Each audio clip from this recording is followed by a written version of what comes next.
El significado de Rode es rosa o rosal, ¿sí? De que Rode es una flor, está tipificado con la belleza de una flor. Todos ustedes conocen una rosa.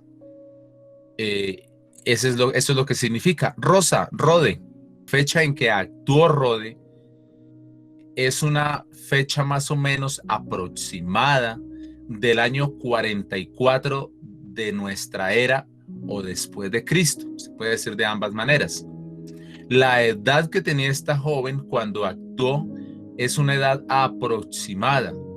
Más o menos se cree que unos 16, 17 años es una edad aproximada. La profesión que ella tenía en su momento cuando ocurrió el caso que lo narra la Biblia, porque yo no la encontré sino en una sola parte de la Biblia. Entonces, la profesión es empleada de servicio en la casa de María, la mamá de Juan Marcos. Marcos, pues, viene de una casa de una posición media, y allí hay una muchacha que la han traído como empleada de servicio, y esa muchacha se llama Rode, ¿sí? Entonces, eh, hoy lo decimos como empleada de servicio. La creencia de aquella muchacha, la creencia o el credo de ella, pues Rode era una jovencita cristiana, seguidora de Jesús de Nazaret. Era una mujer que se unía con los discípulos, se unía con ellos a hacer culto, era alguien fiel. Ella apreciaba a la gente que estaba formándose como iglesia en su momento, ayudaba a la labor en los apóstoles en lo que ella podía, asistía a culto y trabajaba en la casa de Juan Marcos, ayudándole a la mamá de Juan Marcos. El lugar donde se desarrollan los hechos, pues recuerde que casi todos estos hechos del Nuevo Testamento, muchos de ellos, no todos, pero muchos de ellos, se están desarrollando en Judea, en toda esa región, gran región de Judea. El gobierno de su momento, pues, es Roma. Roma, el imperio romano está en su furor, y el que está a cargo es Herodes Agripa, ¿sí? Está ahí a cargo como del mando en es tetrarca, porque algunos dicen que Herodes era rey, pero en eso hay mucho que cortar, y la verdad dice que Herodes nunca llegó a ser rey, fue a llegar a ser un tetrarca, que de tetrarca a rey es como decir comparar al gobernador de Cundinamarca con el presidente de Colombia. Mira, hay una diferencia muy grande. Entonces, pues Herodes tenía un gran poder allí, porque ahora sí vamos a mirar un poquito el suceso. Es el año 44 después de Cristo, aproximadamente. Es decir, de que ya lleva más o menos 11 años de haber resucitado el Señor. La iglesia más o menos ya lleva como 10 años, más de 10 años. ¿Cuál es el suceso como tal? ¿Por qué traer a Rode? ¿Y por qué Rode sería como importante para enseñarle a los niños, a los grandes, a los ancianos? El suceso es que los apóstoles estaban haciendo una gran labor evangelizadora. Ya había, note que ya ha pasado por lo menos casi 10 años, si no es 10 años, de que la iglesia está avanzando, está creciendo.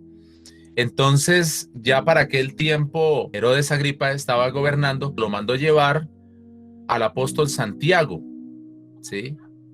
Entonces, al ver ese auge evangelizador, los judíos no estaban muy de acuerdo con el avance de la iglesia, algunos judíos. O sea, los judíos estaban como divididos, estaban más o menos como lo mismo en nuestro país hoy. Más eran prácticamente los que no habían creído al evangelio, claro, eran mucho más los que no habían creído al evangelio que los que sí habían creído. Entonces los que no habían creído pues eran enemigos del evangelio, igual que hoy. Eso es una plaga, esos son unos herejes, esos son malos. Y el gobierno estaba persiguiendo a aquellos que hacían la labor, y de pronto se llevaron a Santiago frente a Herodes, y lo llevaron y lo acusaron a Santiago, y lo acusaron de hacer cosas malas, y le quitaron la cabeza a Santiago, lo decapitaron. El apóstol Santiago lo que había hecho era pues predicar por todo lado, pero en esa predicación del evangelio de Jesús, él fue y le predicó a un hechicero llamado Hermógenes. Eso cuenta la historia, porque la Biblia pues no nos narra más de ahí, pero la historia dice que fue y le predicó a un hombre que practicaba la brujería, la hechicería, de nombre Hermógenes. Abandonó toda la maldición que tenía, como la adivinación, la hechicería, y se convirtió al cristianismo. Eso hizo que se alborotaran muchos que consultaban a Hermógenes, y llevaron a Santiago y lo decapitó Herodes, lo mandó decapitar Herodes, le mandó quitar la cabeza. Y eso agradó a los judíos. Vea cómo es el asunto. Eso agradó a los judíos. Y vio Herodes que eso había agradado a los judíos y dijo, bueno, entonces si la cosa es así, al ver a Herodes Agripa que mandó llevar al apóstol Pedro, porque Pedro era un gran líder, digo, pues si esto fue por haberles matado a uno como de medio rango, traigamos a uno grande. Siempre fue un gran líder, sobresalió con otros de su época, sobresalieron varios, entre ellos Pedro.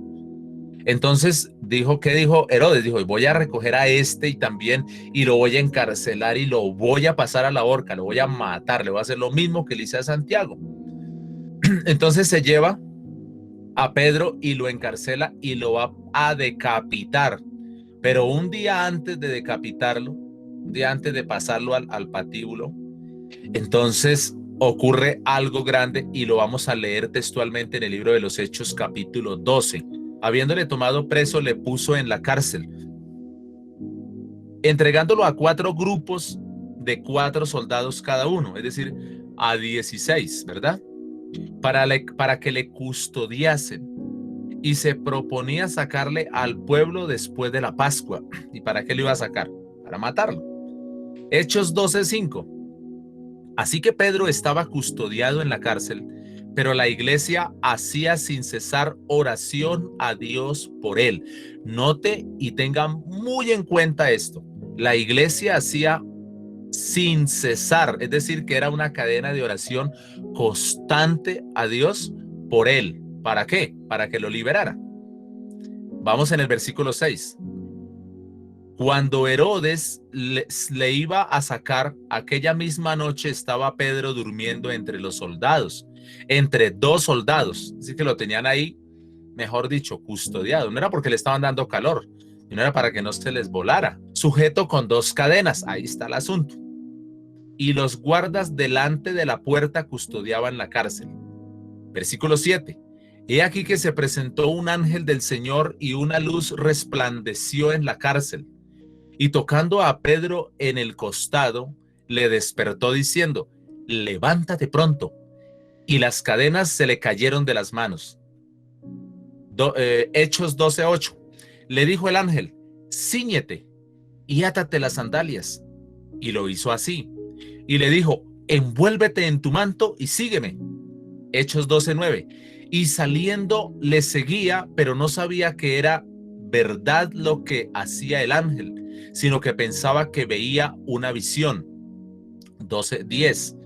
Habiendo pasado la primera y la segunda guardia, llegaron a la puerta de hierro que daba a la ciudad, la cual se les abrió por sí misma, y salidos pasaron una calle, y luego el ángel se apartó de Pedro.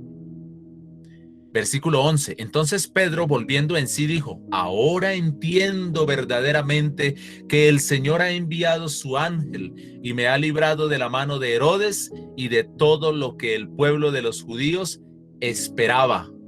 Sabía que así como ha muerto Santiago, lo iban a sacrificar a él. Entonces el Señor Jesús, para ayudar a sus hijos, vemos acá y concluimos que él hace lo que sea y lo que parezca imposible.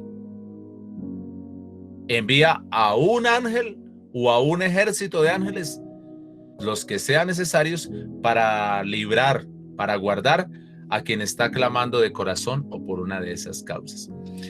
Vamos a ver Rode en acción rápidamente, donde entra Rode en acción, porque hasta aquí no ha entrado Rode. Mientras los apóstoles, ¿a dónde estaban? Orando. Estaban en cadena de oración, estaban en culto. ¿A dónde estaban? Reunidos porque no podían, en ese momento no se podían aparecer por allá por la iglesia tan así, sino que estaban en la casa de María, la mamá de Juan Marcos. Estaban allí en oración y me imagino que cada uno en sus casas estaban haciendo oración porque el asunto estaba pesado. Entonces dice que estando allí en la casa, en la casa de María, los apóstoles, en la casa de María, la mamá de Juan Marcos, tocaron a la puerta.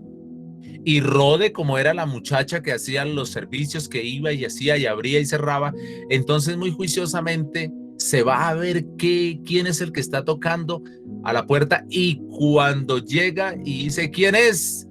Pues Pedro le dice: yo, Pedro, estoy aquí. Y ella reconoce la voz, se llena de gozo y sale corriendo. Leámoslo en Hechos 12:12. Hechos capítulo 12, versículo 12 dice: y habiendo considerado esto, llegó a casa de María, la madre de Juan, el que tenía por sobrenombre Marcos, donde muchos estaban reunidos orando. Hechos 12:13. Cuando llamó a Pedro a la puerta del patio, salió a escuchar una muchacha llamada Rode, la cual cuando reconoció la voz de Pedro, de gozo no abrió la puerta. Oiga, de gozo, tremendo que usted vaya, pero mejor dicho, que algún soldado lo pueda ver y en esa persecución de vida o muerte y golpee, y que el que esté adentro le dé tanto gozo que vaya a dar la razón y no le abra y usted allá afuera. Entonces no le abrió, dice, no le abrió la puerta, sino que corriendo adentro dio la nueva de que Pedro estaba a la puerta. 12:15, ellos dijeron: estás loca, pero ella aseguraba que así era. Entonces ellos decían: es un ángel. O sea, se nos está apareciendo Pedro por acá en visión. O es un ángel. Hechos 12:16. Mas Pedro persistía en llamar. Yo me lo imagino desesperado allí, golpeando. Y cuando por fin abrieron por allá la puerta, vinieron y abrieron, se quedaron atónitos. Esta es una frase que usa mucho el apóstol Lucas. Hechos 12:17. Pero él, es decir, Pedro, les hizo señas con la mano para que callasen. Porque claro, y Pedro, y el otro: Pedro, llegó Pedro. No, callen, chito, callen, porque no me conviene. O sea, por favor, tras de que se demoraron en abrir y ahora en la calle se pusieron a hacer escándalo, que se callen. Y les contó, entró y les contó lo que el Señor, con ese mayúscula, lo que el Señor del cielo, cómo le había sacado allá de la cárcel. Y dijo: hagan saber esto a Jacobo y a los otros hermanos que no estaban en ese momento ahí. Quizás estaban liderando algún otro grupo. Y salió y se fue a otro lugar. Note que no se quedó allí, sino que se fue a otro lugar. Entonces, ¿qué tenemos que rescatar? Bueno, Rode, al escuchar y al reconocer la voz de Pedro, pues se emocionó tanto, ya dijimos, que no abrió. Se devolvió corriendo a anunciar su hallazgo a los otros que estaban allá adentro. ¿Y ellos qué dijeron? No creyeron. Estás loca. Eso es para notar que algunas cosas que a nosotros nos suceden hoy son contradictorias a veces a lo que pedimos. Ellos dicen que toda la iglesia estaba clamando para que ocurriera un milagro, para que ocurriera algo grande, y ese milagro era que Pedro fuera librado de la muerte. Y abajo se escandalizan, y cuando Rode viene y les dice: Pedro está libre, o sea, sus oraciones han sido oídas, nuestras oraciones han sido escuchadas. Entonces ellos dicen: ¿qué va? ¿Cómo va a salir de allá? Nosotros conocemos esa cárcel. Además que la cárcel queda dentro de la ciudad y allá hay una guardia y esos son cientos de guardias y los amarran unos con otros, lo amarran el guardia al preso y eso es imposible. ¿Cómo se va a escapar de allá? Porque a veces nosotros oramos para que ocurra un milagro, pero nosotros no creemos que va a ocurrir el milagro. Entonces, Rode fue insistente ante la verdad y no podían hablar casi ante los mayores o ante los hombres. Insiste, no, es que yo tengo la verdad, Pedro está allá afuera. Y ellos no creyeron hasta que vieron a Pedro reunida con los discípulos de Jesús. Aquí tenemos que darle un mensaje a los niños, que los niños son muy importantes en el culto, muy importantes en la oración, muy importantes donde está la iglesia del Señor, porque los niños no están junto a la iglesia, sino que los niños hacen parte de la iglesia y por eso les enseñamos. Entonces, Los niños, en este caso esta niña, esta jovencita, estaba orando, clamando por lo que había que clamar, por la dificultad y algo tan grande, algo tan fuerte como era la desaparición de Pedro, y sabían dónde estaba, encarcelado. Los niños, los adolescentes, los jóvenes, también son parte de ese gran tesoro en el camino del evangelio. Un niño, un adolescente o una señorita que consagre la vida a Dios puede hacer temblar no solo las puertas del infierno, sino el infierno entero. Entonces podemos terminar diciendo en esta enseñanza, en la aplicación, que los niños y los jóvenes son amados, escuche, amados y llamados con urgencia por el Señor Jesús para ser miembros activos en este evangelio maravilloso del Señor Jesús de Nazaret. En ese camino que se tome desde la niñez o desde la adolescencia, vivirán experiencias maravillosas y tendrán éxitos muy grandes, tendrán victorias inmensas. Rode era una muchacha que no tenía ningún título como para que apareciera en la Biblia y nos ocupáramos hoy de ponernos a estudiar a Rode. Pero mire que se hizo famosa y ya su fama lleva más de 2000 años, porque un día se atrevió a creerle al Señor, a pertenecer al grupo de los discípulos, se atrevió a andar con los discípulos. Entonces, si aquellos jóvenes, y aquellos niños, y aquellos adolescentes en aquel tiempo se dijeron, listo, tengo mucha vida por vivir, pero si me toca morir por Cristo, me arriesgo, se atrevieron a hacerlo. ¿Cuánto más hoy? Tenemos que hacer un llamado, mis hermanos, y que este mensaje les sirva para que usted se lo lleve a los niños, a los adolescentes, a sus hijos, a nuestros hijos, para que ellos salgan adelante, porque es un gran ejemplo.